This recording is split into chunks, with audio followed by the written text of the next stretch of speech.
기도하겠습니다. 하나님, 오늘 말씀을 통해서 멜기세덱의 반차를 따르는 예수 그리스도의 대제사장 되심을 더 깊이 깨닫고 우리가 단단한 음식도 함께 나누어 먹어 성숙함은 물론이거니와 이제 우리의 수준이면 이것을 누구에게도 또 가르칠 수 있을 넉넉한 위치에 있어야 할 것 아니냐는 그 아쉬움의 토로가 우리에게 아쉬움으로 남지 않고 우리에게 실제가 되고 그 말씀을 에스겔과 같이 동족들과 살아가는, 또한 사랑하는 우리의 이웃들과 생명 있는 형제 자매들에게 전하는 자들이 되게 해 주시옵소서. 뭐로 누워야지 전할 수 있고 그 떡을 인분에다가 구워서 먹는 그 치욕스러운 건도 다 당해내지만 그래도 그들을 살려내야 한다면 우리가 전해야 하기에 그와 같이 생명의 말씀을 전하는 자들로 에스겔과 같이 우리를 불러주셨으니 오늘 히브리서 7장의 말씀을 통해서 예수 그리스도가 누구이신지를 정확히 깨닫고 오직 예수를 전하는 자의 삶이 되게 하시고 오직 예수 그리스도만으로 살아가는 우리의 삶이 또한 되게 해 주시옵소서. 귀한 말씀으로 더욱 풍성한 은혜가 되게 하시고 말씀의 깊이와 지경이 넓어지고 깊어지고 높아지게 하여 주시옵소서. 늘은 또한 혹자는 너무 단단하지 않느냐고 묻습니다. 그러나 아버지 하나님, 그 단단한 것을 먹으며 우리가 성숙할 수 있음을 믿사오니 이 단단한 음식인 귀한 말씀을 통해서 우리가 더욱 성숙하고 이를 또한 나누어 줄 수 있는 하나님의 사람들 되게 도와주시옵소서. 귀한 말씀이 은혜가 될 줄로 믿습니다. 예수님의 이름으로 간절히 기도 올리옵나이다. 아멘. 할렐루야. 예. 자, 이거 이제 말씀은 시리즈나 단락이 아니에요. 말씀은 통이기 때문에 오전 말씀, 지난주 말씀, 오후 말씀 다 연결이 돼야 돼서 계속 주가 보내면 보낼수록, 주를 보내면 보낼수록 더 많은 양의 말씀들은 늘어나게 됩니다. 그러면 이게 더 많은 양을 소화를 해내야 된다는 얘기가 되지 않겠습니까? 그럼 바로 우리가 이제 그런 능력을 갖추게 된다는 얘기, 그런 소화 능력을 갖추게 된다는 얘기입니다. 그게 이제 장성이라는 얘기고 성숙이라는 얘기입니다. 여러분, 지난주의 말씀 혹시 기억나십니까? 히브리서 6장에 있는 말씀, 아니 지난주 말씀 이전에 전체적인 히브리서 말씀, 왜 히브리서가 기록됐는지에 대한 전체적인 큰 그림은 그리고 계시죠. 요즘에 새벽과 수요일, 금요일 날 나누는 누가복음의 말씀의 큰 그림은 여러분 뭔지 아십니까? 제자도예요. 그러니까 주님을 따르는 제자란 과연 어떤 존재냐라고 할 때 요즘에 한참 우리가 진짜 제자라면 어떤 제자냐? 무엇을 인정하는 것이죠? 그렇죠. 그 권위를 인정하는 게 진짜 제자다. 이렇게 나와요. 그러니까 그림이 그려지니까 본문이 복잡해도 그 권위의 문제가 어떻게 해석이 되고 있는지를 쭉 보실 수 있다는 것이죠. 히브리서는 왜 기록이 됐습니까? 히브리서는 시기적으로 보면 AD 64년에서 로마에 의해서 예루살렘이 또 무너지기 전, 또 바벨론에 의해서 무너진 게 586년인데 BC. AD 70년에 또 무너져요. 그러니까 이때는 완전히 무너집니다. 그래가지고 1948년에 이스라엘이 다시 세워져요. 70년에 무너지고 1948년에 나라가 다시 세워지게 됩니다. 바로 그때까지 AD 64년 이후로 로마가, 예전에는요, 바울 이야기를 들어보면 예전에는 누가 교회를 핍박했습니까? 동족인 유대인들이, 오히려, 왜냐하면 유대인인 바울이 스데반 죽이고 막 그러잖아요. 그 유대인들이 동족들을 뭐 했다고요? 예수를 믿는다고 핍박하면서 교회를 핍박하는 게 유대인이었었어요. 그런데 AD 64년 이후로 로마의 큰 화재 사건이 나고, 그 로마의 큰 화재 사건이 네로 황제가 저 미치미치한 게 저거 한 짓 아니야라고 뒤집어 씌우려고 하니까 이게 네로 황제가 자기가 피해가려고 어떻게 해버리죠? 요 기독교로 요 진범을 뒤집어 씌워버린 거예요. 그러니까 이제 그때부터 교회에 핍박이 오는데 이제는 유대인들이 핍박을 하는 게 아니라 누가 핍박을 하죠? 로마가 핍박을 하게 되는 거예요. 그런데 동족이 핍박하는 거는 정신 나간 놈 이런 식으로 개념이 돌아가 버리지만 로마라는 제국이 핍박을 해버리면 어떻게 돼버립니까? 어마어마합니다. 아주 죽이는데 뭐 그냥 죽이는 게 아니죠. 엄청난 핍박 때문에. 그러다 보니까 어떤 일이 발생된다고요? 옛날로 돌아간다거나 유대교로 다시 환원을 해버리죠. 그리고 심지어는요, 나 예수 몰라라고 부인까지 한다는 것이지 않습니까? 그러니까 그것 때문에 히브리서가 왜 기록이 된 거죠? 아유, 돌아가면 안 돼요. 옛날로 돌아가면 안 되고 다른 거 붙잡으면 안 됩니다. 예수님 부인하면 안 됩니다 라는 걸 이야기하려고 히브리서를 기록한 거죠. 그러면 근거를 대야 될 거 아닙니까? 옛날로 돌아가면 안 되고 유대교로 돌아가면 안 되고 여기서 멈추면 안 되고 끝까지 가야 됩니다라는 근거를 자꾸 대려니까 여러분이 잘 아시다시피 근거를 자꾸 대니까 유대인들이 가장 훌륭하게 여기고 최고다라고 여기는 모세라든지 여호수아라든지 또 누구죠? 예, 오늘은 멜기세덱 얘기합니다. 7장에. 6장에서는 누구 얘기했습니까? 아브라함 얘기했잖아요. 믿음의 조상 탁 나와요. 아브라함. 그러니까 모세, 여호수아, 아브라함 얘기를 해요. 왜요? 이거 유대인들이 잘 아는 사람들이거든요. 그래서 그 모세, 여호수아, 아브라함보다 더 뛰어난 분이 바로 예수 그리스도신데 어떻게 그 예수를 버리고 소위 말하면 옛날 그 사람들한테로 돌아가 버리느냐? 옛날 그 사람들한테로 돌아가면 안 되고 우리가 이 핍박을 이겨내려면 6장 얘기해 지난주에 이 핍박을 이겨내려면 아직 우리가 뭐 하지 못했기 때문에 이 어려움이 닥치면 자꾸 쓰러진다는 얘기죠. 자꾸 돌아가려고 하는 얘기죠. 뭐 하지 못했기 때문에. 그렇죠. 자라나지 못했기 때문에 성숙되지 못했기 때문에 이 핍박에 넉넉하게 이겨내지를 못하고 거기에 획획하고 넘어지면서 자꾸 옛날로 돌아가 버리고 멈춰버린다는 얘기잖아요. 그럼 그렇게 하지 말라고요. 그렇게 하지 말고 오히려 어떻게 해야 성숙할 수 있다라고 지난주 6장에서 이야기했어요. 기억 안 나십니까? 저는 잊어버릴래야 잊어버리지가 않더라고요. 얄밉죠?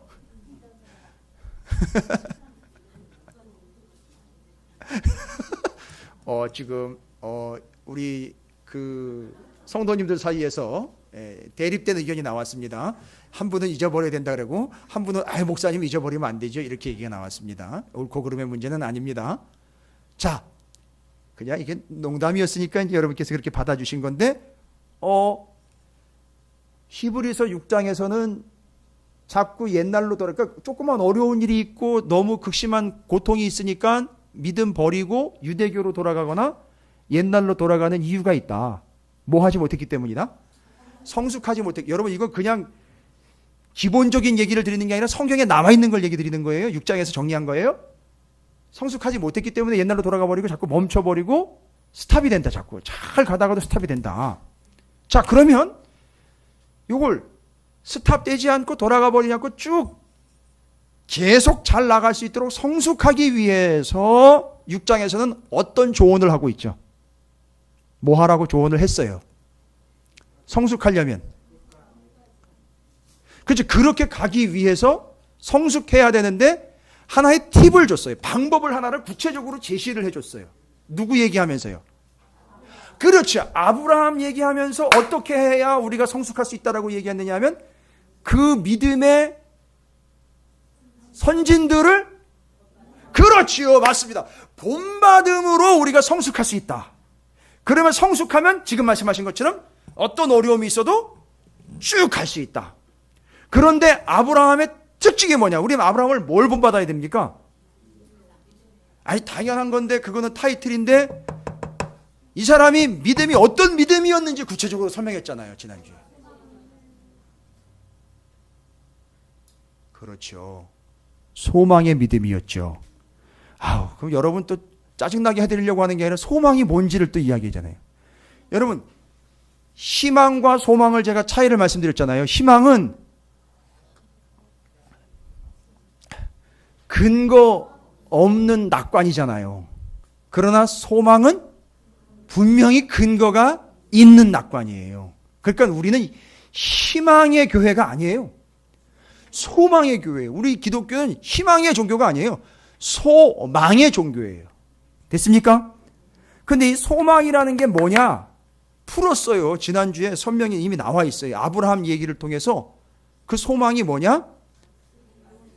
하나님의 말씀이 이루어질 걸 믿는데 어떻게 믿는 거죠? 끝까지 믿는 게 소망이에요. 그러니까 아브라함의 믿음은 바로 요 믿음이었죠. 구체적으로 히브리서 6장에 아브라함의 특징을 딱 이야기했는데 아브라함의 대표적으로 뭐냐면 하나님이 그 사람에게 뭐 했다? 약속했다는 거죠. 근데 그 약속한 걸 아브라함은 어떻게 해요? 이루어질 걸 끝까지 믿는 것, 그게 바로 뭐라는 거죠? 여러분 이거 잘 정리하셔야 돼요.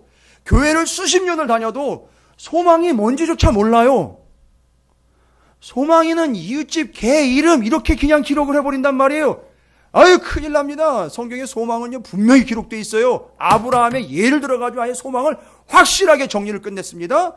하나님이 약속하신 그 말씀이 반드시 나한테 이 땅에 이루어진다라는 걸 그냥 믿는 게 아니라 끝까지 믿는 게 소망이다.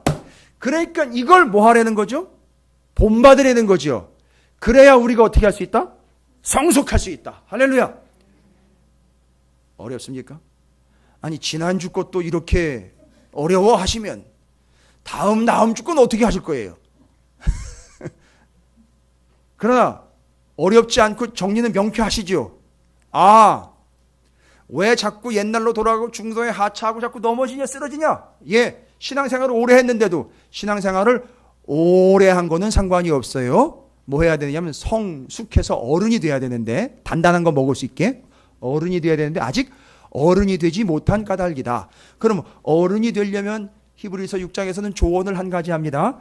믿음의 어른들인 믿음의 선진들을 본받자. 대표적인 예로 누구를 드렸느냐? 믿음의 조상인 아브라함을 뒀어요. 아브라함의 특징은요, 하나님의 아예 선포한 사람이죠. 나 너랑 언약 맺었다. 딱 이거예요. 약속했다. 그런데 아브라함은요, 그때부터 그 하나님의 약속을 끝까지 믿었어요. 그래서 그 하나님의 말씀인 약속이 끝까지 이루어질 걸 믿는 것, 그게 소망. 그래서 아브라함은 믿음의 사람인데 정확하게 이야기하면 소망의 사람이었었어요. 할렐루야.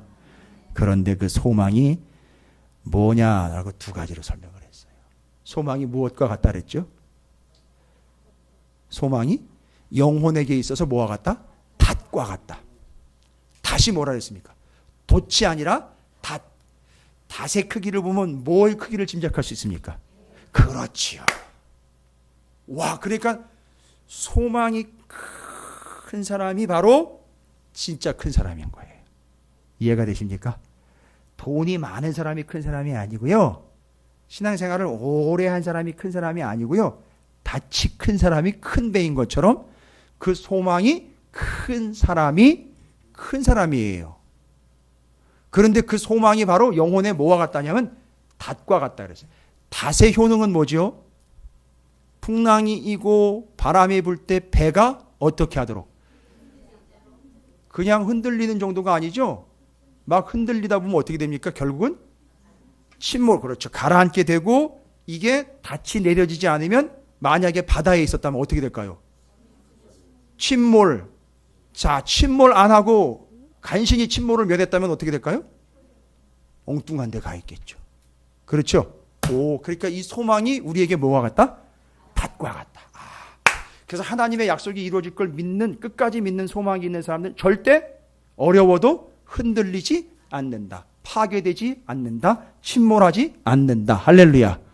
그리고 히브리서 6장의 마지막에 그 소망, 구체적으로 소망이 영혼의 닷과 같다라고 이야기했지만 영혼의 소망은 누구냐로 설명을 해요. 그렇죠. 예수 그리스도가 바로 우리의 소망이다라고 탁 얘기를 합니다. 그러니까 여러분,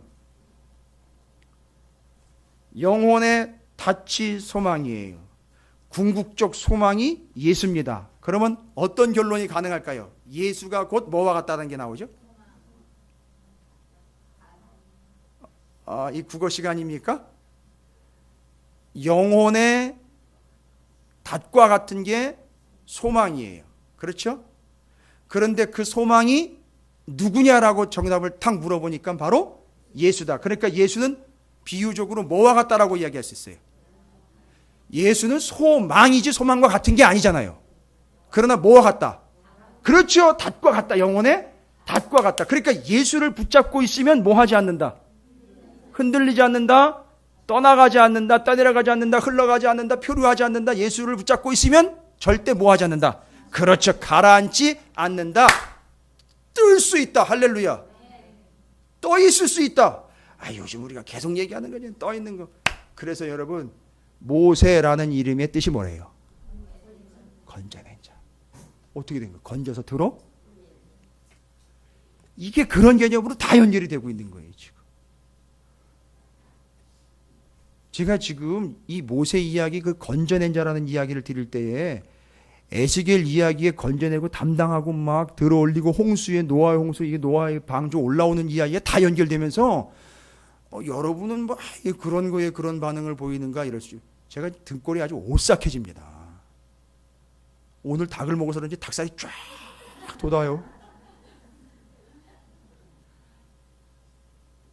이게 이렇게 연결이 되는 거예요. 그러니까 그 예수가 우리에게 소망이다. 그러니까 어떻게 해야 되는 거예요? 예수가 우리의 소망이니까 예수를 어떻게 해야 되는 겁니까?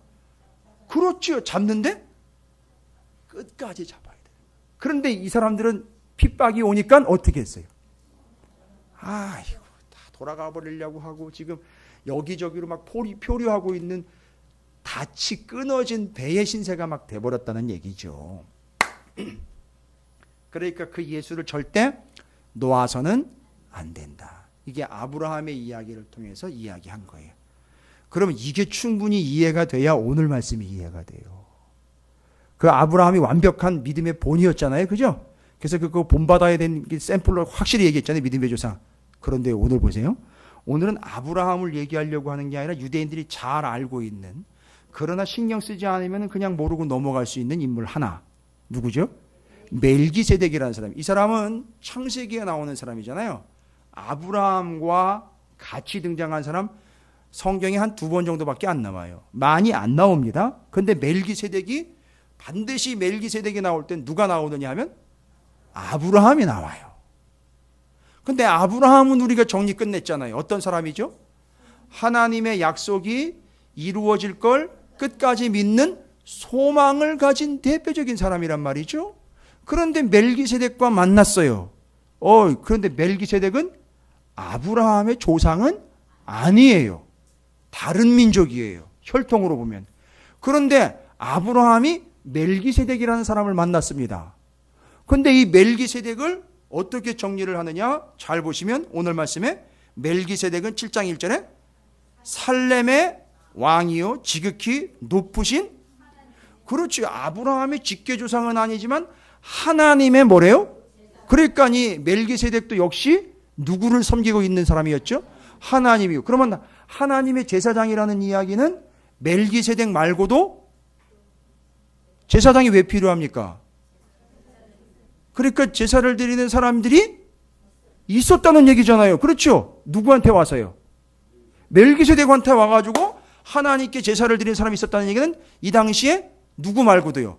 아브라함 말고도 하나님을 믿는 사람들이 또 있었다는 거예요. 할렐루야.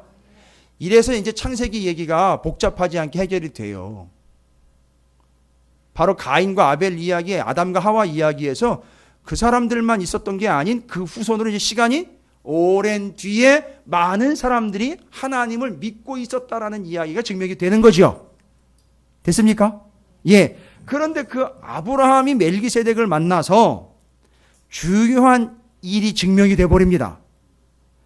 그 히브리서 6장에서는 아브라함은 그런 사람으로 정리가 끝냈지만, 그런데 그 아브라함이 누구를 만나느냐? 멜기세덱을 만나서 멜기세덱이 어떤 인물인지가 정리가 돼 버려요. 일단은 멜기세덱은 기본적으로 그 사람이 아브라함과 관계가 없더라도 하나님의 제사장이고 신분이 뭐였느냐 하면 왕이에요. 여러분, 왕이면서 제사장이에요. 여러분, 이거는 유대인들의 율법에서는 있을 수가 없어요. 왕은 말하자면 다윗이고요. 제사장은요, 아론 계열의 사독, 그 계열로 제사장이 따로 세워져 있어요. 그러면 얘기할까요? 지도자는 누굽니까? 처음 모세예요. 대제사장은 누굽니까? 아론이에요. 따로예요. 왕과 제사장을 같이 겸직할 수 없어요. 그런데 이 멜기세덱은 왕이면서 제사장이에요. 그런데 그 왕의 이름이 뭐예요? 예? 살렘 왕. 예루살렘. 살렘 뜻이 뭐예요? 살렘. 샬롬. 샬롬 뭐예요? 평화의 왕. 왕이시면서 제사장이면서 평화의 왕이라는 거는 누구한테 완벽하게 적용이 된 거 여러분 다 아시잖아요. 맞아요. 그러니까 지금 잘 보세요. 멜기세덱은 느닷없이 뜬금없이 등장한 존재가 아니라 제가 말씀드렸죠. 오늘 에스겔서 4장에서 에스겔이 누구를 어떻게 하는 존재로 나왔죠? 예수를 예표했죠. 그러니까 지금 여기 히브리서 7장에서도 멜기세덱을 어떻게 해석을 하고 있죠? 멜기세덱이 바로 누구를? 예수를 예표한 거예요. 그러니까 아브라함이 왜 믿음의 조상이 됐는지도 정확하게 이제 정리가 돼요. 아브라함이 그러면 멜기세덱을 만났지만 마치 누구를 만난 것과 같더라. 그렇지요. 여러분 구약에 예수가 있어요, 없어요? 있어요. 예수라는 이름 자체는 아직 안 나왔지만 예수의 존재가 정확하게 드러나고 있어요. 누구를 통해서요? 멜기세덱을 통해서 드러나고 있어요. 심지어 에스겔서에 가면 누구를 통해서도 예수가 있다는 게 증명이 되어버렸어요. 에스겔을 통해서 예수가 있다는 게 드러났단 말이에요. 됐습니까? 그러면 이걸 보고 야 예수다라고 쫓아가는 게 아니라 이걸 보고 신약시대 때 AD 30년에 예수가 오셔가지고 내가 하나님의 아들이다 예수다라고 이야기하면 어떻게 해야 돼요? 그렇지, 정확하게 알아봐야죠. 왜냐하면 구약에서 계속 예표가 돼 있었으니까 저분이 그분이네라고 딱 맞춰줘야죠. 그러니까 성경 공부 제대로 안 하면 못 알아먹는 거죠. 이게 이제 딜레마가 되는 거죠. 그러니까 구약 성경 39권을 충분히 이해하고 있으면 예수님을 한 번에 딱 봐서 이분이 누구라는 걸요? 예수라는 걸 알아먹게 되는 거죠. 이렇게 된 사람이 누굴까요? 한눈에 알아봤잖아요. 처음에는 정리가 안 됐다가 정확하게 부활하신 예수를 보고 야 이분이 그 성경 39권의 이야기가 바로 그분이구나 바로 끌어버리고 죄송합니다 이렇게 그냥 쫙 깔아버린 사람 누구예요? 사도 바울이요. 다메섹 도상에서. 이제 이해가 되십니까? 이게 놀라운 겁니다. 그래서 오늘 히브리서 7장에서는 바로 아브라함이 누구를 만난 거죠? 예수를 예표한 멜기세덱을 만난 거예요. 여러분 이게 왜 가능할까요? 요한복음에 보면 태초에 말씀이 계시니라. 이 말씀이 하나님과 함께 계셨고 이 세상에 어느 것도 이것 없이 된 것은 아무것도 없다. 그 말씀이 하나님과 함께 계셨대요. 이게 만물이 창조될 때 같이 계셨대요. 이게 누구냐? 이게 예수를 이야기했던 거예요. 말씀 예수 그리스도. 오늘도 에스겔서 얘기죠. 예수 말씀이신 예수 그리스도 로고스 바로 그거예요. 그게 처음에 하나님이 천지를 창조하시기 이미 전부터 하나님과 함께 계시다가 사람들을 만나시고 사람들을 통해서 예표가 되어 드러나셨던 게 예수 그리스도인 거예요. 됐습니까?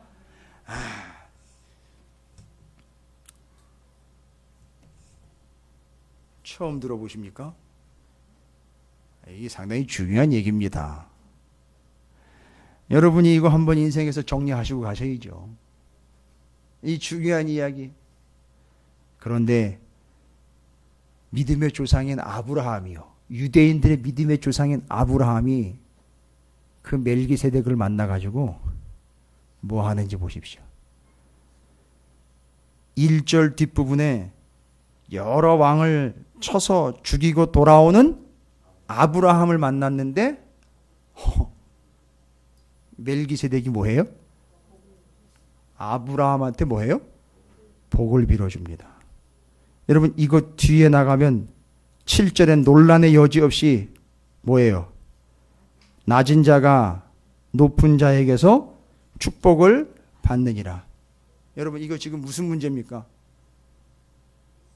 뭐의 문제? 요즘에 우리 그렇지요. 권위의 문제잖아요. 권위의 문제. 와. 그러니까 멜기세덱의 권위가 누구의 권위예요? 믿음의 조상인 아브라함의 권위보다 높다는 거예요. 이거는 도대체 뭘 얘기하는 건가? 멜기세덱이 그렇다는데 그 다음에는요. 멜기세덱이 뭐래요?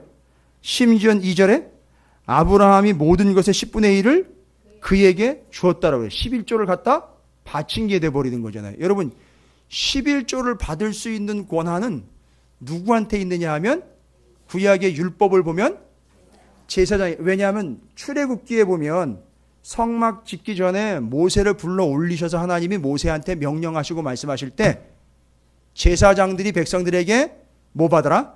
11조 받고 11조 받는 것에 또 11조를 너는 하나님께 드려야 돼요. 요거 말씀하셨어요. 그렇죠? 그 지금 몇 년 뒤의 얘기인데요. 몇백 년 뒤의 얘기인데 이미 그 몇백 년 전에 누구는요? 아브라함은 누구한테요? 멜기세덱한테 이미 11조를 바쳤어요. 그러니까 이건 빼도 박도 못하게 멜기세덱이 뭐라는 거죠? 제사장이라는 얘기인 거예요. 와우. 여러분이 성경 놀란 거예요, 지금. 그런데 재밌는 표현이 나와요. 율법적으로 진짜 공식적인 제사장은 언제 세워집니까? 아론 때니까. 뭐 출애굽 때, 출애굽하고 그 바로 모세와 아론이 12지파 중에 어디에 속하는 사람들인지 아시죠? 레위 지파. 그걸 이렇게 표현을 하네요. 아브라함이 멜기세덱인 살렘 왕한테 11조를 바칠 때 육신의 제사장들은 어디 있대요? 재밌는 표현 나왔는데? 예? 그렇죠. 아직 아브라함의 허리춤에 들어있는 거예요. 이거 상당히 해학적인 표현인 거 여러분 아세요? 명목상으로는 나중에 모세 아론 때의 대제사장 제사장들이 나오지요. 몇백 년 뒤의 얘기예요. 그러니까 몇백 년 전 얘기가 멜기세덱과 아브라함 이야기인데, 그러니까 그 레위 지파가 아직 어디 들어있어요? 아브라함의 허리에 들어있는 거예요. 그래서 그 아브라함이 그들의 조상이 돼가지고 누구한테요? 멜기세덱한테 이미 존재하고 있었던 제사장에게 11조를 바쳤어요. 그래서 멜기세덱은 왕이면서 제사장이면서 믿음의 조상한테 뭐예요? 복을 빌어주면서 믿음의 조상한테는 뭘 받아요? 11조를 받아요. 근데 그 이름을 해석을 합니다. 뭐 누가 해석해달라 그랬어요? 근데 해석을 굳이 해요. 멜기세덱의 이름을 굳이 해석을 해요. 뭐래요? 멜기세덱의 이름이. 그 이름을 해석하면 먼저는 의의 왕. 여러분 이 의의 왕은 아무한테나 붙이는 거 아닌데요. 의의 왕. 예수 그리스도. 예수가 하나님의 공의라 그러잖아요. 하나님의 의라 그러잖아요. 그래서 의의 왕. 그 다음에는요. 살렘 왕이니 곧 뭐래요? 평강의 왕. 완벽하게 지금 이 이야기는 죄다 누구를 예표하죠? 예수 그리스도를 예표해요. 아브라함이 예수 만났습니까? 못 만났습니까? 예? 실질적으로 누굴 만났어요? 멜기세덱을 만났으나 아브라함이 만약에 예수님이 오셨던데 AD 30년경에 아브라함이 그때까지 살아있다면 사람들한테 난리가 났을 거야. 야, 이 큰 놈 작은 놈 다 모여. 저기 예수 있지? 예수를 내가 옛날에 만났다니까. 너 빨리 가가지고 예수님 모시고 와라. 이랬을 거라는 얘기죠. 왜요? 알아먹었으니까. 왜냐면 만났으니까. 멜기세덱이라는 예표를 통해서 예수 그리스도가 어떤 분인지를 이해를 한 거예요. 됐죠? 그래서 이스라엘 백성들은요, 그들의 믿음의 조상이 누구예요? 믿음의 조상 아브라함이잖아요. 그 믿음은 어떤 믿음이라 그랬죠? 아까 얘기 드렸잖아요. 소망의 믿음. 소망의 뜻은 하나님의 약속이 이루어질 걸 끝까지 믿는 것. 이런 믿음의 조상도 누구한테 무릎을 꿇은 거죠? 멜기세덱한테 11조를 바치고 왕이십니다. 제사장이십니다. 의의 왕, 평강의 왕이십니다. 라고 인정했던 것처럼 그 멜기세덱이 바로 대제사장으로서의 완벽한 예수 그리스도의 뭐예요? 예표인 거죠. 그래서 그 시간을 훌쩍 뛰어넘어서 누가 오셨죠? 예수 그리스도께서 오셨는데 예수 그리스도를 대제사장, 의의 왕, 평화의 왕. 예수님 오셨을 때 뭐라고 표현해요? 하늘에서는 하나님께 영광이요, 이 땅에서는 평화. 그러니까 평화의 왕이잖아요. 예수잖아요. 그러니까 예수 그리스도께서 이 땅에 오셨을 때에 예수 그리스도께서는 손으로 짓지 아니한 성전으로 들어가 손으로 꿰매지 아니하는 휘장을 찢어서 단번에 들어가 우리 모두의 죄를 사해 주신 분. 역할과 기능상으로는 이건 누가 하는 거죠? 제사장이 1년에 한 번 들어가 가지고선 지금까지 몇 년 동안 해왔죠? 몇 번 들락날락 거렸을까요? 이지순 집사님이 상당한 수준을 가지고 계시네요. 1500번이요. 왜요? 1500년. 500년 성막, 1000년 성전. 그러니까 1500년. 적어도 1500년인 거죠? 그러니까 1500번을 들락날락 거렸으니까 제사장은 몇 명이나 들락날락 거렸을까요?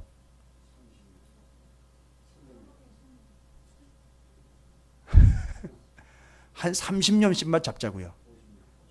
왜요? 20세에서 50세까지 하니까. 그냥 그렇게 단순하게 하면 30년만 잡으면 바로 약 500명? 50명인가요? 500명이요? 1500년인데 30년씩 잡으면요? 50명인가요? 그렇습니까? 제가 아직 잠깐 산수를 놨습니다. 적어도 한 50명이 들락날락거리면서 뭐를 해내야 됐었죠? 이 사람들의 죄를 용서함 받으러 1년에 한 번씩 들락날락 했어야 되는데 이분은 여러 명 필요 없이 단 한 명이 단 한 번에 이루어냈어요. 그거는 한 명이 한 번에 이루어냈으니까 뭘 얘기하죠? 완성. 그런데 기능상으로는 뭐의 기능을 완벽하게 하셨죠? 대제사장. 야, 그런데 예수는 유다 지파잖아. 레위 지파가 아니고. 이때 이렇게 꼬투리를 잡으며 등장하는 사람들에게 설명을 합니다. 예수는 레위 지파의 순서로 온 게 아니고 누구의 계보로 왔다는 거죠? 멜기세덱의 그 계보를 따라서 온 대제사장이라는 거예요. 이러니까 아기가 딱 맞아떨어지는 거예요. 그러니까 유대교로 돌아가려고 하는 사람들은 지금 AD 70년 적어도 성전이 무너지기 전까지는 가서 계속 또 다시 뭐 하죠? 제사 지낼 거예요. 우리가 점심 때 우리 당 먹을 때 이기남 권사님하고 홍 권사님하고 앉으셔가지고 성막에 언약궤 이야기가 탁 나왔어요. 좋습니다. 이제 제발 좀 그렇게 좀 하세요. 그 귀한 삼계탕을 먹으면서 그 귀한 언약궤 얘기를 나왔어요. 그 언약궤가 지금 없대는 거예요. 어디로 갔느냐라고 이야기할 때 바벨론 포로대 때 BC 586년에 무너질 때 싹 없어졌어요. 그리고 헤롯 성전에는요 언약궤 없었어요. 못 찾아가지고요. 그런데 대제사장들은 그때 그냥 휘장 열고 들락날락 걸었다는 거지요. 그런데도 그것도 인정했어요. 왜냐면 예수님 오시기 전까지는 인정했어요. 그래도. 근데 그 언약궤 어디로 갔느냐 이거예요 도대체. 예? 그 언약궤. 이런 얘기가 나오면서 언약궤를 아직 찾지 못하는 이유에 대해서 저희가 잠깐 얘기 나눴어요. 왜일까요? 그 언약궤 다시 찾으면 어떤 일이 발생됩니까? 유대인들은 다시 그렇죠. 성전 짓고 다시 제사 드릴 거죠. 다시 제사 드리고 다시 언약궤 다시 지성소에다 놓고 다시 대제사장이 다시 또 대제사장이 1년에 다시 한 번씩 또 들락날락 걸. 이건 어떻게 돼버리는 겁니까? 완전히 가도 거꾸로. 그렇죠. 예수가 필요 없어지는 게 돼버리잖아요. 그러니까 하나님이 아직도 뭐를 못 찾게 만드는 거죠? 언약궤를 못 찾게 만들고 계시는 거예요. 이해가 되십니까? 그런데 그 역할을 누가 했느냐? 예수께서 오셔가지고 수십 명이 들락날락 거려야 되는 그 언약궤 거기 속죄일에 대속죄소를 그렇게 들락날락 거려야 되는 50명 이상의 수많은 사람들이 여러 번 1500년 동안 들락날락 거려야 되는데 예수님 오셔가지고 그 달랑 한 분이 딱 한 번에 그냥 끝내버렸어요. 역할은 완벽하게 대제사장 역할이에요. 근데 이분은 레위 지파가 아니에요. 알고 봤더니 레위 지파 출신이 당연히 아니죠. 이분은 누구의 반차를 따랐느냐? 멜기세덱의 반차를 따르는 완벽한 대제사장이다. 그런데 니들이 지금 누구를 버리고요? 대제사장 예수 그리스도를 버리고 어디로 가버리느냐? 유대교로 다시 가버리느냐? 말도 안 되는 거다. 돌아가지 마. 이게 오늘 얘기예요. 히브리서 7장의 핵심적인 내용이에요.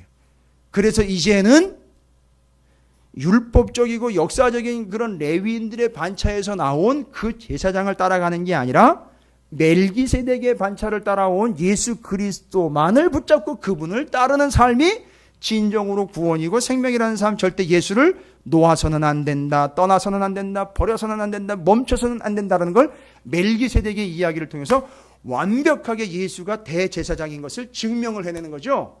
이거 지금 우리 정도 되니까 이렇게 수준으로 이해하시죠? 제가 만약에 이걸 이 오후 예배 시간에 다른 교회 가가지고 얘기하면요, 다 자고 앉아 난리도 아닐 거예요. 막. 저게 무슨 얘기인가 막 이럴 거라니까요, 진짜로. 예? 왜 심각한 수준이에요, 지금? 멜기세덱이 뭔지. 아니, 레위의 허리에서 나온 레위의 전통 그 계보인 고핫 무라리 게르손 자손인 그 제사장들 이야기도 잘 몰라요. 그러면서 이제 교회에다가 뭐 제사장 쪽으로 살자, 뭐 제사장처럼 기도하자, 뭐 이런 얘기들은 다 적어놨는데 제가 좀 묻고 싶더라고요. 저 제사장이 뭔 제사장인지 좀 알고 얘기를 하시는 건가요? 이렇게 묻고 싶은 게 여기까지 올라오는데 제가 참았어요.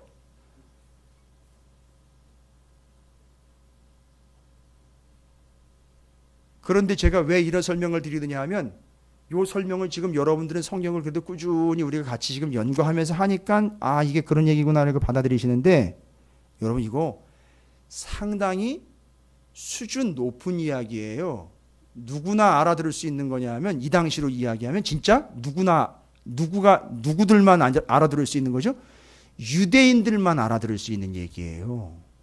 유대인들이나 돼야 아브라함도 누군지 알고 멜기세덱도 누군지 아니까 대제사장의 기능과 역할이 뭔지 알잖아요.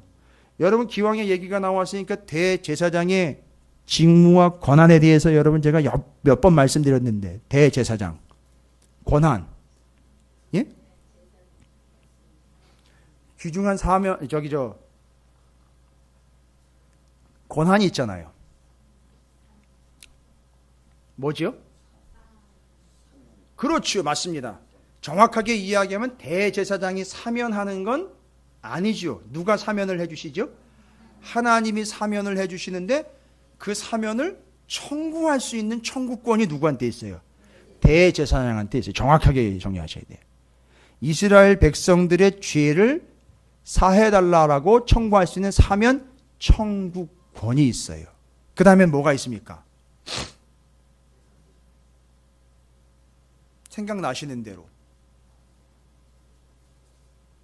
예수님 당시에 사두개인들인 제사장들이 그걸 안 놓으려고 난리를 폈잖아요. 그렇죠. 여러분 지금 다 알고 계시는데 이쪽에서는 이걸 알고 있고 이쪽에서는 이걸 알고 있어요. 이게 섞이다 보니까 이상하게 지금 들려오는데 저는 아래 구분할 수 있어요. 1년에 몇 번씩 모이죠? 3번 반드시 모여야 되는 명절이 있죠. 6월절, 오순절, 초막절. 오순절은 77절이라고 돼. 그 세 절기에는 반드시 어디로 올라가야 되죠? 예루살렘 성 전으로 올라가야 돼요. 여러분 명절이 3개고요. 4대 절기가 있어요. 교사들은 대답을 하셔야 됩니다. 4대 절기 뭐예요? 4개. 계속 돌아오는 거 4개요. 아니 그건 명절이고요. 명절. 그것 외에 반드시 정리해가지고 지켜야 되는 게 또 있어요.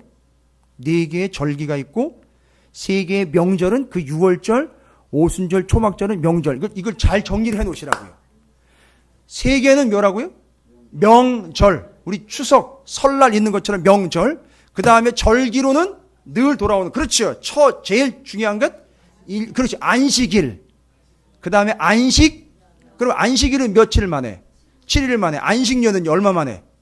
안식년이니까 7년. 그 다음에는요. 희년은 얼마예요? 7에 49, 그 다음에 50년 만에. 와우. 그러면 이 모든 죄인들과 그 노예였던 거 땅들 다 원래대로 돌아가는 거죠. 그래서 희년인 거예요. 그 다음에 하나 있죠. 지금 좀 전에 대제사장이 중요하게 역할을 하는데 대속죄일이요. 여러분 이게 유대인 율법의 핵심이에요. 율법 하면은요 제일 근간은 뭐죠? 율법 하면 하나님이 신의 산에서 모세에게 주신 거 뭐예요? 십계명이에요. 자, 세 개로 정리하세요. 십계명. 율법 얘기하면 십계명 기본적으로 나와야죠. 그 다음에는요 네 개의 절기 뭐예요? 안식일, 안식년, 희년, 대속죄일. 세 개의 명절. 유월절, 초막절, 칠칠절 또 혹은 오순절. 이 모든 거를 누가요? 대제사장이 집례할 수 있어요. 와우. 권한 대단하죠? 맞아요. 우리는 주일 한 번도 지키기 어려운데 그런 걸 뭘 주관한다고 그렇게 대단한 거라고. 그런데 대제사장이 어마어마한 권한을 가지고 있어요. 첫 번째, 사면 청구권, 명절과 절기 집행권. 와. 그 다음에는요, 이 사람들이 명절과 절기에 올 때 그냥 안 오죠? 예물과 헌물 가지고 오지요? 그 의미는 민수기 28장에 나와 있어요. 내 헌물이라 그랬어요. 내 헌물. 코르반. 근데 헌물은 물건, 물질이란 뜻이 아니라 코르반 뜻은 뭐예요? 가까이 나아가다라는 거예요. 그거 유대인들은 그걸 믿었기 때문에 그렇게 잔뜩 싸들고 하나님께 가까이 나아가는 걸로 율법을 지켰었어요. 그런데 거기에 절기 명절 지키다 보면 11조이며 헌물 죄다 어디로 가지고 와요? 성전으로 다 가져와야 돼요. 얼마나 될까요, 여러분? 지사님네 그 근처에 있는 여의도 거시기 교회 있잖아요. 거기 10년 예산 합쳐도 거기랑 짭 안 될걸요, 아마 한 번에 모일 때. 그래서 명절 되기 전에 어떻게 합니까? 명절 되기 전에 성전에 창고를 다 비워놔요. 싹 비워놓습니다. 어마어마하게 들어온. 그러니까 로마와 헬라 제국이 제사장을 손에다가 탁 거머줘야 세금이 어마어마하게 들어오니까 제사장하고 결탁을 하는 거예요. 내가 네 제사장 세워줄 테니까 너는 우리한테 잘 바쳐. 이러면서 이게 서로 주거니 받거니 했던 거예요. 다 해먹은 거예요. 그래서 예수님이 오셔가지고 거기를 뒤집어 엎으신 거예요. 그러니까 지금 세 번째로는 지금 거기 들어오는 그 헌금과 헌물을 통한 예산을 집행할 권한이 있어요. 어마어마한 겁니다. 대단한 권력이에요. 그러니까 예수님이 돌아가셨을 때 로마의 군인들한테 뭘 줬죠? 이거 하면 싹 들어가잖아요. 아주. 이거 탁 먹여놓으면 그냥 입이 확 다물어져요. 그냥. 뇌물요. 돈 많이 줬다고 나와 있어요. 돈을 많이 줘서 어떻게 했다고? 제자들이 예수님 시체 훔쳐갔다. 심지어는 예수님과 바라바를 놓고 누구를 풀어줄까 이럴 때 거기 아주 이상한 뉘앙스의 말이 있어요. 사람들을 매수를 해가지고 그 사람들이 거짓 증거하게 만들고 반대 증언하게 만들어버리는, 이게 누가 하는 일이에요? 대제사장이 했던 얘기예요. 뭐가 있으니까? 돈이 있으니까 다 되는 거예요. 그래서 예산 집행권. 그 다음에 바울이요, 기세등등하게 누구 죽이러 가다가 스데반 죽이고 다메섹으로 가는 길에 거기로 뭐 하러 가는 거죠? 다메섹에 뭐 하러 가는 거죠? 예수 믿는 자들 잡아 죽이러 가는데 바울이 자기 권한으로 가는 게 아니라 손에 뭐 들고 있었죠? 공문. 누가 직인 딱 찍었죠? 예수쟁이들 다 죽여라라는 직인을 대제사장, 당시 대제사장 직인이 딱 찍힌 거를 들고 가다가 주여 하면서 놓고 엎드린 거예요. 그러니까 각 지역과 회당에 뭐를 발송할? 공문 발송 권한이 대제사장이 있던 거예요. 그런데 육신적으로 이런 권한을 가지고 있는 대제사장보다 더 큰 제사장으로 오셔가지고 이런 권한을 휘두르신 게 아니라 오직 하나만 하셨죠. 한 번에 단 한 분이신 그분이 직접 제물이 돼가지고 한 번 그 휘장으로 들어가서 손으로 짓지 않은 십자가 휘장으로 들어가서 거기서 완벽하게 하나님의 뭐를 얻어낸 거죠? 아까 얘기했잖아요. 속죄, 사면을 얻어내는 결과 모든 인류가 어떻게만 하면은요, 그 예수를 믿기만 하면 구원을 얻도록 그렇게 사면을 이루어 내신 거예요. 그러니까 그 예수를 믿어야 되는데 왜 육신의 예수를, 죄송합니다. 육신의 제사장을 따라가려고 하느냐? 진짜 대제사장은 이분이시다 라는 걸 이야기하는 게 히브리서 7장이에요. 이해가 되셨습니까? 충분히 설명을 들으셨으니까 본문 다시 읽어보겠습니다. 그럼 이제는 더 이해가 되실 겁니다. 어디부터 읽느냐? 4절부터 읽겠습니다. 이 사람이 누구예요? 예수가 얼마나 높은가를 생각해보라. 조상 아브라함도 노량물 중 10분의 1을 그에게 주었느니. 아주 이제는 선명하게 들어오시죠? 레위의 아들들 가운데 제사장의 직분을 받은 자들은 율법을 따라 아브라함의 허리에서 난 자라도 자기 형제인 백성에게서 10분의 1을 취하라는 명령을 받았으나, 이건 당연히 율법에 나와 있는 거죠. 레위 족보에 들지 아니한 멜기세덱은 어떻게 했어요? 아브라함에게서, 그의 조상인 아브라함에게서 이미 몇백 년 전에 10분의 1을 취하고 약속을 받은 그요. 누구한테요?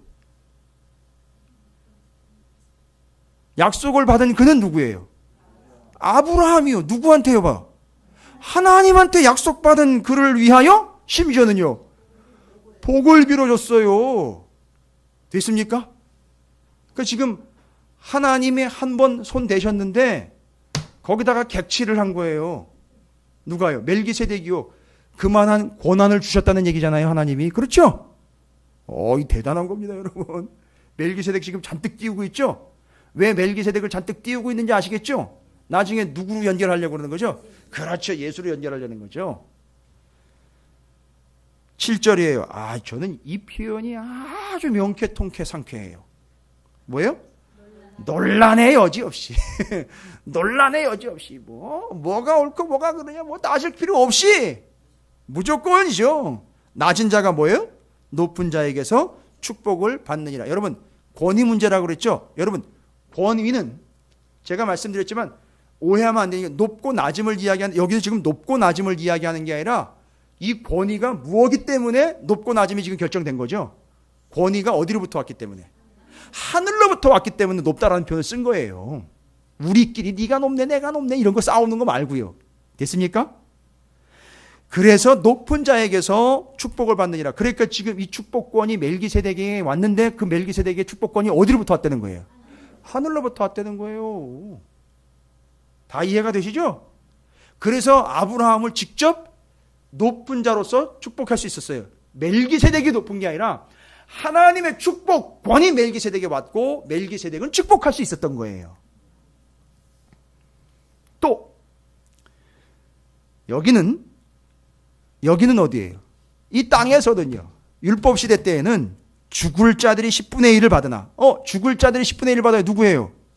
그렇죠. 육신의 제사장들, 레위 지파들을 얘기하는 거잖아요. 여러분 피곤하시죠? 피곤한데 딱딱한 음식을 너무 또 많이 드리는 것 같아가지고 제가 누룽지가 얼마나 구수한데요. 자, 또 여기는 죽을 자들이 10분의 1을 받으나 저기는 언제? 거기는 뭐예요? 저기는요 어디? 저기는 약속의 때, 거기 예수님 오셨을 때 뭐예요? 산다고 증거를 얻은 자가 받았느니라. 또한 10분의 1을 받는 레위인도 아브라함으로 말미암아 10분의 1을 바쳤다라고 할 수 있어요. 그죠? 뭘 보고? 아브라함이 누구한테 뭘 한 걸 보고요? 멜기세덱한테 11조 바친 걸 보고 하나님한테 11조를 거기서 배웠다는 거예요. 어렵지 않죠? 지금 멜기세덱이 잔뜩 지금 뜨고 있어요. 그죠? 예. 그래서 뜨는 세덱이에요. 10절이에요. 이는 멜기세덱이 아브라함을 만날 때에 레위는 이미 자기 조상이 어디에 있어요? 허리에 있다. 비교 불가죠? 어디 감히 육신의 제사장이 대제사장인 예수 그리스도께 어디 명함을 내밉니까? 그 얘기하는 거죠. 레위 계통의 제사 직분으로 말미암아 온전함을 얻을 수 있었으면 백성이 그 아래에서 율법을 받았으니 어찌하여 아론의 반차를 따르지 않고 멜기세덱의 반차를 따르는 다른 한 제사장을 세울 필요가 있느냐. 무슨 얘기입니까? 육신의 제사장들은 앞으로도 이런 식으로 속죄함을 받게 되면 어떤 현상이 발생될까요? 지금까지 몇 년, 예수님 오실 때까지 몇 년 동안 1500년 동안 1500번을 들락날락거렸죠. 그러면 앞으로도 어떻게 해야 돼요? 계속 그래야 되죠. 그러나 예수님이 오시고 난 다음에는 더 이상 그걸 할 필요가 없게 되었고 단번에 예수 그리스도 한 분으로 그냥 완성 됐습니까? 즉 그 얘기하는 거예요. 제사 직분이 바꾸어졌은즉 율법도 반드시 바꾸어지리니. 예수 그리스도를 통해서 이제 완성되는 걸 얘기하는 겁니다. 여러분 15절 보십시오. 멜기세덱과 같은 별다른 한 제사장이 일어나는 것을 보니 더욱 분명. 이 표현이 별다른이라는 자꾸 표현을 써가지고 별다른 거 있어 이런 자꾸 뉘앙스가 생각나는데 그게 아니라 별다른이라는 별난, 특별한이란 뜻이에요. 그래서 멜기세덱과 같은 아주 특별한 한 제사장이 일어난 것을 보니 더욱 분명하다. 누구 얘기하는 거예요? 예수 얘기하는 거예요. 그는 육신에 속한 한 계명의 법을 따르지 아니하고 오직 불면의 생명의 능력을 따라 되셨고. 어렵지 않죠? 뒤에는 여러분이 읽어보시면 다 해결이 됩니다. 23절 보십시오. 제사장 된 그들의 수요가 많은 것은 누구 얘기하는 거예요? 육신의 제사장 얘기하는 거죠. 죽음으로 말미암아 항상 있지 못하니까 그 다음에 또 세워져야 되고 그 다음에 또 세워져야 되고 그 다음에 또 세워져야 되죠. 그런데 예수는요 24절에 영원히 계심으로 제사장 직분도 교체되지 않는다. 그런데 너희는 교체되지 않은 예수를 믿음의 대상을 어떻게 해버려요? 다른 걸로 교체해서 믿는구나 이런 뜻이에요. 됐습니까? 예. 뭐 표현이 아주 기가 막힌 표현이에요. 아주 역설적이면서 아주 전곡을 콕콕 찌르는 그런 표현들을 씁니다. 그러므로 25절에 자기를 힘입어 하나님께 나아가는 자들을 온전히 구원하실 수 있으니 이는 그가 항상 살아계셔서 그들을 위하여 간구하심이라. 더 확실한 사실은 뭐예요? 그 대제사장이 현재 살아계셔서 지금도 우리를 위하여 뭐가 되시죠? 대제사장이 되신다. 됐습니까? 그러니까 구원받으려면 그 대제사장을 쫓아가야 된다는 얘기죠. 육신의 제사장 말고요. 26절 정리합니다. 28절까지. 이러한 대제사장은 우리에게 뭐예요? 합당하다라는 말은요 반드시 필요하다는 얘기예요. 옳다는 얘기예요. 이런 분이래야 옳다 이런 얘기예요. 합당하다. 거룩하고 악이 없고 더러움이 없고 죄인에게서 떠나 계시고 하늘보다 높이 되신이라. 맞는 얘기죠? 예. 그는 저 대제사장들이 먼저 자기 죄를 위하고 다음에 백성의 죄를 위하여 날마다 제사를 드리는 것과 같이 할 필요가 없으니 이는 그가 단번에 자기를 드려 용서를 이루셨음이니라. 율법은 약점을 가진 사람들을 제사장으로 세웠거니와 율법 후에 하신 맹세의 말씀은 영원히 온전하게 되신 아들 예수 그리스도를 통해서 구원을 얻게 하신 그분이 대제사장입니다. 그분께로 쫓아오십시오. 그분께로 나오십시오. 그분을 따라야 됩니다. 그분만 따라 들어가야 됩니다. 그분과 함께 해야 합니다. 라는 것으로 결론을 내리고 있습니다. 그리고 8장을 보십시오. 이제 멜기세덱과 비교하지 않고 예수 그리스도를 아예 뭐라고 얘기를 해요? 새 언약의 대제사장으로 다시 설명합니다. 그러니까 이 이야기는 뭐를 모르면 이해가 안 되는 거죠? 누구요? 멜기세덱과 함께 이스라엘의 기본 시스템인 제사와 대제사장을 알지 못하면 이건 전혀 이해가 안 되는 거예요. 됐습니까? 혹시 여기다가 조금 더 보탠다면 대제사장, 그들이 관여하고 있고 관리하고 있는 6개의 성읍이 있죠. 요단 동편과 요단 서편의 6개의 성읍, 도피성. 대제사장 하면 이거 빼놓을 수 없죠. 실수로 사람을 죽인 자들을 보복에 의해서 피가 피를 부르는 보복을 당하지 않도록 하기 위하여, 억울한 죽음을 당하지 않도록 하기 위하여 어떻게 합니까? 도피성을 마련을 해놨어요. 도피성으로 도망을 가면은요, 일단 그 사람이 옳은지 그른지를 장로들이 판단을 해서 들여보냅니다. 그리고 거기서 보호를 받습니다. 절대 다른 사람 들어가서 해칠 수가 없습니다. 언제까지요? 현직이요. 현직 대제사장이 살아있는 한.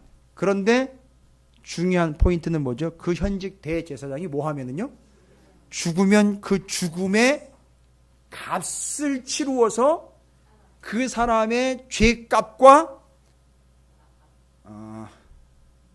쌤이다.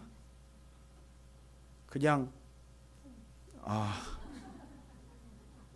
같은 걸로 쳐서 대제사장이 죽음의 값으로, 이 사람은 다른 사람을 죽였지만 사면이 되어 나오는 거예요.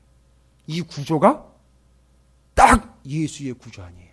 예수가 죽음으로 그 사람의 죄를 값으로 치르고, 오늘 말씀은요, 오늘 에스겔서의 이야기는요, 두 개의 단어 잊지 마시라 그랬잖아요. 4, 5, 6절에 에스겔이 이스라엘의 죄악을 짊어지고 또 담당하고라고 나와 있잖아요. 그래서 누구를 예표한 거라고 분명히 얘기해요. 예수를 예표한. 그래서 그게 바로 요 이야기예요. 그러면 이렇게 설명하고 난 다음에 결론은 뭘까요? 여러분, 이래도 예수를 떠나시겠습니까? 이래도 예수를 버리고 다른 데로 가겠습니까? 유대교로 돌아가시겠습니까? 이러니까 유대인들이 이건 그거 아니네. 그러면 이거 가야 돼 말아야 돼? 뭘 고민을 해요? 가면 죽는 거죠. 가지 말아야죠. 그렇죠? 히브리서는 그게 목적이었었어요. 그런 사람들을 가지 말라고, 옛날로 돌아가지 말라고, 예수 따라가는 거 멈추지 말라고, 예수와 늘 죽을 때까지 함께 하라고, 요거 얘기하려고 히브리서 7장이 멜기세덱의 이야기와 정확하게 매치를 시키면서 이스라엘 백성들을 붙잡아 놓는 겁니다. 여러분, 요게 딱딱한 음식이에요. 얘기가 지루하고 딱딱해서가 아니라 이게 수준이 있는 이야기이기 때문에 딱딱한 음식이고, 분명히 히브리서 기자는 뭐라고 기대를 했죠? 너희가 이쯤 되면 이미 뭐가 되어 있어야 하는데, 뭐 할 만한 사람이 되어 있어야 하는데 아직도 젖이나 먹어야 되느냐? 뭐죠? 다른 사람들을 가르칠 수 있어야 되는데, 요거예요. 이건 우리 교회에게 하는 얘기예요, 여러분. 여러분, 요거 전하시기 바랍니다. 전해보시기 바랍니다. 오늘 에스겔 이야기와 히브리서 7장 이야기가 딱딱하고 지루한 얘기가 아니라 이게 우리의 수준이 되어야 된다는 것을 잊지 마시고, 예수 그리스도께서 어떤 의미요, 왜 대제사장인지를 근거로 본문을 선택했고, 대상이 누구였냐면 멜기세덱이었고, 그 멜기세덱 밑에서 축복을 받고 멜기세덱에게 11조를 바쳤던 아브라함의 이야기를 한꺼번에 싹 정리하면서 예수가 완벽하게 최고의 존재로 등극을 하게 되는 것들을 설명을 하고 있는 내용입니다. 예수가 최고라는 얘기예요. 예수가 정답이라는 얘기고, 예수가 길이고 예수가 진리라는 걸 이야기하고 있는 거죠. 절대 예수를 벗어나면 안 된다라는 걸 유대인들에게 이렇게 설명을 하고 있습니다. 여러분, 여기 히브리서 7장입니다. 여러분들도 결단하시면 좋겠어요. 그 예수를 절대 어떻게 해요? 히브리서가 이야기하려고 하는 건 뭐예요? 절대 예수 떠나면 안 됩니다, 여러분. 오직 예수예요. 그리고 예수와 함께 하셔야 됩니다. 예수님이 정답이에요. 예수님이 길이고 진리고 생명이에요. 다른 곳으로 돌아가면 안 됩니다. 다른 거 붙잡으시면 안 됩니다. 근데 그 예수님이 우리에게 뭘로 오셨느냐? 말씀으로 오셨어요. 됐습니까? 그런데 그 말씀을 터무니없는 양을 먹으면서 살려보려고 애를 쓰고 있어요. 두 번째는요, 자기 배설물에다 구워 먹고 있어요. 언젠가는 말씀이 그러다 보면 어떻게 됩니까? 끊기게 될 거죠. 말씀, 그 떡과 물이 없는 상태는요, 아쉬운 상태가 아니라 어떤 상태라고 그랬죠? 죄악된 상태예요. 그건 결국 심판의 대상인 거예요. 여러분이 기억하시고 그 예수 그리스도를 절대 말씀으로 붙잡으시며 떠나가는 일이 없고 외면하는 일이 없고 부인하는 일이 없게 되시기를 주님의 이름으로 축원을 드립니다.